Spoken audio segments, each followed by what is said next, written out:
రాజకీయ పునఃప్రవేశానికి సంబంధించి విజయసాయిరెడ్డి స్పందించారు కదా సార్. పవన్ కళ్యాణ్తో తనకు 20 ఏళ్ల స్నేహం ఉంది అని చెప్పి, దీంతో ఒక్కసారిగా విజయసాయిరెడ్డి తిరిగి ఏళ్ళలోకి వస్తారు అని జనసేన పార్టీలో చేరతారు అని పెద్ద ఎత్తున చర్చ జరిగింది సార్, జరుగుతోంది కూడా.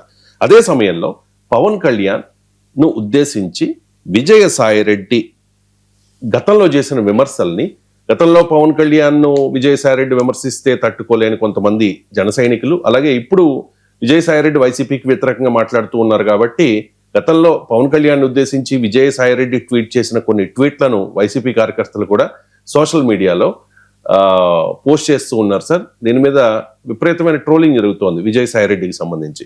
విజయసాయిరెడ్డి గతంలో చాలా సందర్భాల్లో ట్వీట్స్ చేశారు సార్ పవన్ కళ్యాణ్ ఉద్దేశించి. ఎంతలా అంటే ఒకసారి అవన్నీ నేను చదివి వినిపిస్తాను. బాబు నీకిది తెలుసా? ఈరోజు ప్రశ్న తనకు పరిటాల రవి గుండు కొట్టించారన్న వార్తలపై ఆగ్రహం వ్యక్తం చేస్తూ పవన్ కళ్యాణ్ ఏ పత్రికా కార్యాలయం ముందు ధర్నా చేశారు విత్ క్వశ్చన్ మార్క్. రెండవది, దొంగ హామీలు, పసుపు కుంకుమ డబ్బు, కాపీ కొట్టి పెన్షన్ల పెంపు, పవన్ కళ్యాణ్తో రహస్య పొత్తు ఇవేవి గెలిపించవని అర్థమైంది.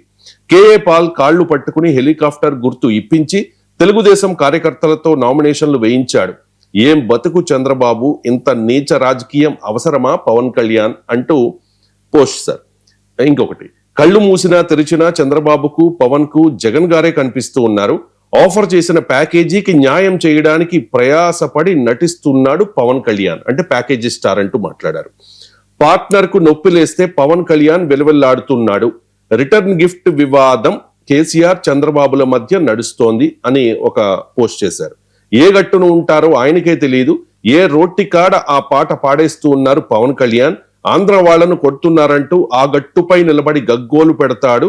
తెలంగాణలో పుట్టి ఉంటే ఆంధ్ర వాళ్లకు చుక్కలు చూపించేవాడినని ఈ గట్టున నిలబడి జబ్బలు చరుస్తాడు. గందరగోళంలో మందలగిరి సమేధ ఉంది సార్. ఇది పారితోషికం తీసుకుని సినిమాల్లో నటిస్తాడు. రాజకీయాల్లో కూడా అంతే. సినిమాల్లో డైలాగులు వదిలినట్లు బయట కూడా చించుతా పొడుస్తా అని చిటికలు వేస్తే ఫ్రీ ఎంటర్టైన్మెంట్ దొరుకుతుందని కొందరు గుమిగూడారు. ఆ తర్వాత లాంగ్ మార్చ్ అనుకుంటూ ఎవరిళ్లకు వారు వెళ్ళిపోయారు. ఇంకా చాలా ఉంది సార్. ఫైనల్ గా ఒకటి చదువుతాను. సెల్ ఫోన్ కు పవర్ బ్యాంక్ లాంటోడు. ఛార్జింగ్ సదుపాయం లేని చోట పవర్ బ్యాంక్ మిడిసి పడుతోంది. అందులో కరెంటు దిగిపోయాక మళ్ళీ చంద్రబాబు ఇంకెవరో ఛార్జింగ్ నింపాలి. పవర్ బ్యాంక్ ఎప్పుడూ తాత్కాలిక అవసరానికి పనికొచ్చేదే తప్ప తనకు తాను పవర్ జనరేట్ చెయ్యదు అంటే పవన్ కళ్యాణ్ ఉద్దేశించి పవర్ బ్యాంక్ అన్నారు సార్. ఇలా లిస్ట్ అంతా తీస్తే చాలా ఉన్నాయి సార్. అవన్నీ చదివి వినిపించేంత సమయం లేదు. ఎలా చూడాలి సార్? అంటే రాజకీయాల్లో ఇవన్నీ కామన్ కలిపి చూస్తే ఇంకా ఆసక్తిగా ఉంటుంది. నేను పవన్ కళ్యాణ్ జీవితంలో ఏమీ విమర్శించలేదు. ఎంత ఆశ్చర్యకరించదండి. అయితే ఇది పాలిటిక్స్ లో ఈయన ఒక్కడే చేశాడు విజయసాయిరెడ్డి అనేది మొదటి అంశం. ఇప్పుడు సహజంగానే విజయసాయిరెడ్డి ఎక్కడ మా జనసేనలోకి వస్తాడో అని భరించలేని జన సైనికులు, ఎందుకంటే వస్తానంటే తీసుకుంటారు. వాళ్ళని తీసుకోలేదా, విజయసాయిరెడ్డిని తీసుకోరా.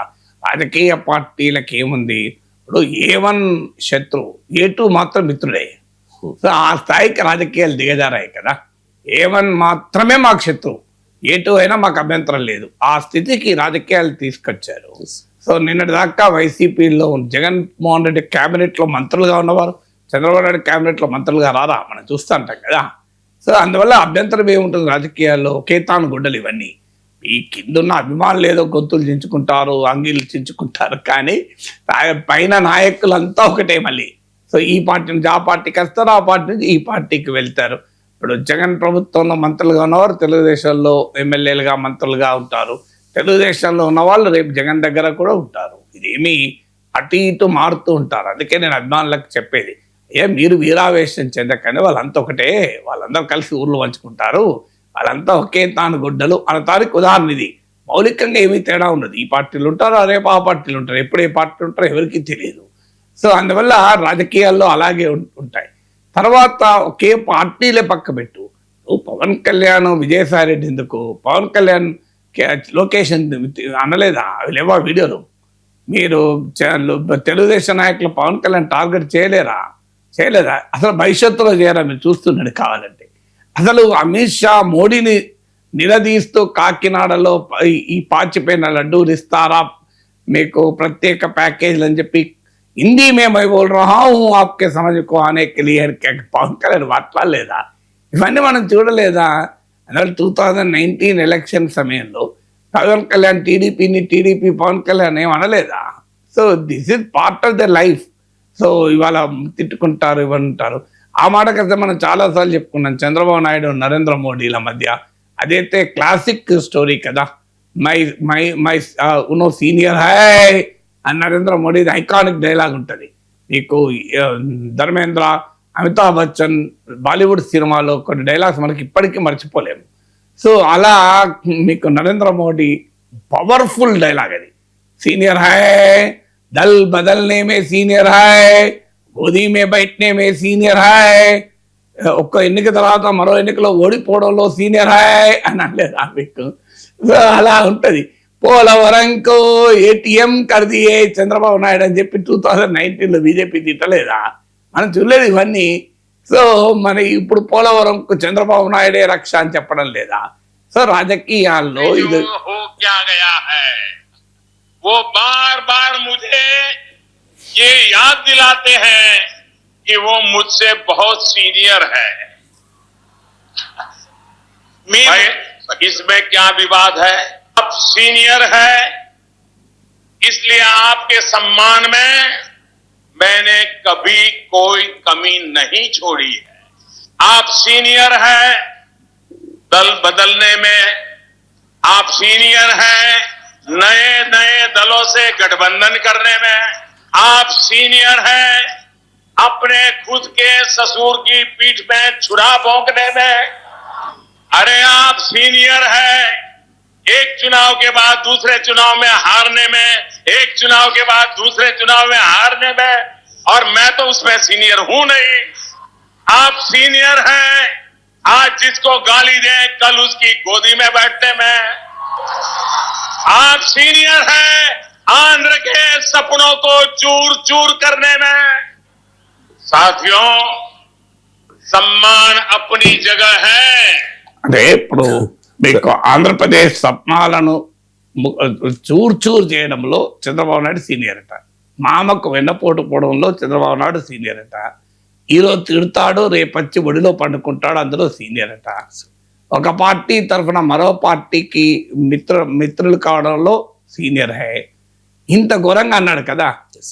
నరేంద్ర మోడీని అయితే అత్యంత అభ్యంతరకరంగా చంద్రబాబు నాయుడు తిట్టలేదా? భార్యకే న్యాయం చేయలేని వాడు దేశానికి న్యాయం చేస్తారు. అవి కూడా యూట్యూబ్లో దొరుకుతాయి. ఇప్పుడు యూట్యూబ్ వచ్చి ఒక అడ్వాంటేజ్ అయిపోయింది. మేము అనలేదు అని చెప్పుకోవడానికి అవకాశమే లేదు.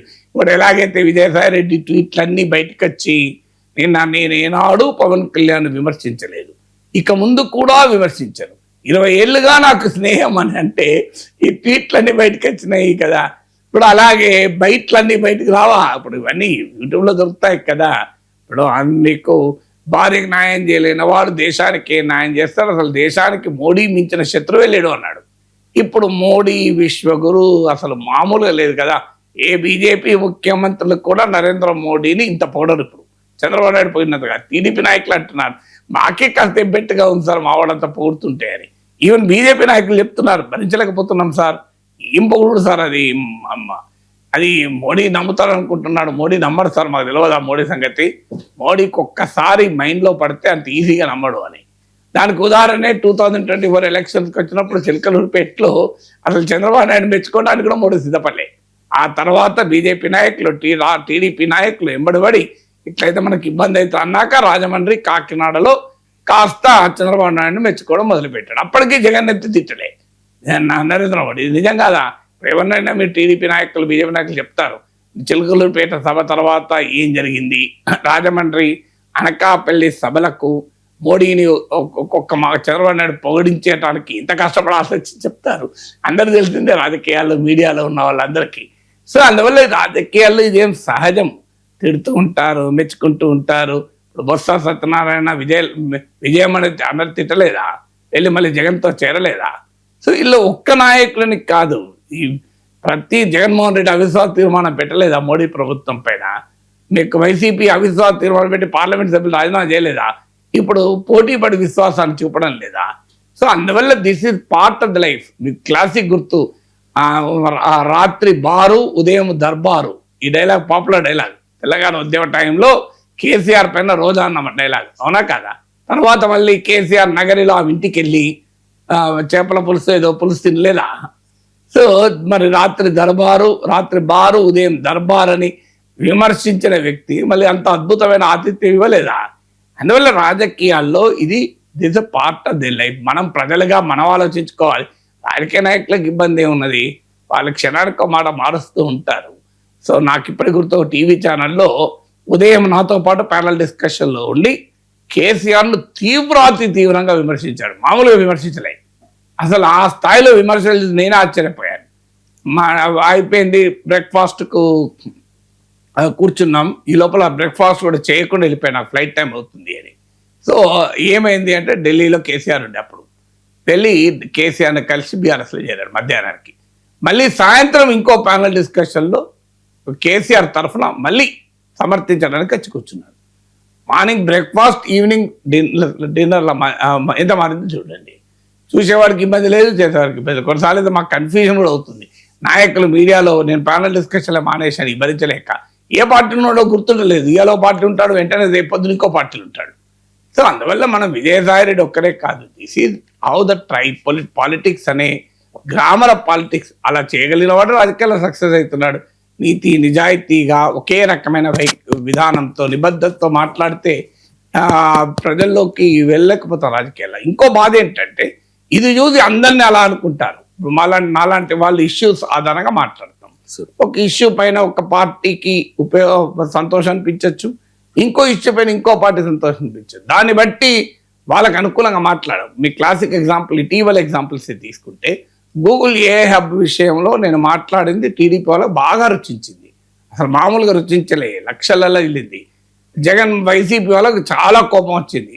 కింద కామెంట్ కూడా పెట్టాడు, చంద్రబాబు నాయుడు విజనరీ తొక్క అది అని అంటావు అని. ఏం జరిగింది, మళ్ళీ విశాఖ స్టీల్ వచ్చే వరకు చంద్రబాబు నాయుడు సవాళ్ళు విసిరితే వైసీపీ వాళ్ళు కేరింతలు కొట్టారు. టీడీపీ వాళ్ళకి కోపం వచ్చింది. కానీ చంద్రబాబు కోసమో జగన్ కోసం నేను మాట్లాడాను. ఇష్యూ పైన ఇష్యూ, విశాఖ స్టీల్ ప్లాంట్ పైన కార్మికుల్ని బెదిరిస్తూ చంద్రబాబు వ్యాఖ్యలు తప్పని, నా భావన తప్పని గట్టిగా వాదించాను. గూగుల్ ఏ పైన జగన్ వైసీపీ వైఖరి తప్పని భావించాను, తప్పని చెప్పాను. ఇందులో టీడీపీ వైసీపీ యాంగిల్లో మనం మాట్లాడము, ఇష్యూ యాంగిల్లో మాట్లాడతాం. కానీ రాజకీయాలను చూసి మన రాజకీయ నిబద్ధత కలిగిన రాజకీయ విశ్లేషకులు కూడా వాళ్ళలాగా మారాలి అని కోరుకుంటారు. అంటే ఇప్పుడు చంద్రబాబు నాయుడు మోడీని తిట్టినప్పుడు మనం మోడీని తిట్టాలి, చంద్రబాబు నాయుడు మళ్ళీ మోడీని మెచ్చుకుంటే మనం మెచ్చుకోవాలి, విజయసాయి రెడ్డి పవన్ కళ్యాణ్ తిడితే తిట్టాలి, మెచ్చుకుంటే మెచ్చుకోవాలి. ఇది ఎక్కడ రాజకీయం అండి? సో అంటే వాళ్ళు మారినట్టుగా మనం మారాలంటే సాధ్యం కాదు కదా.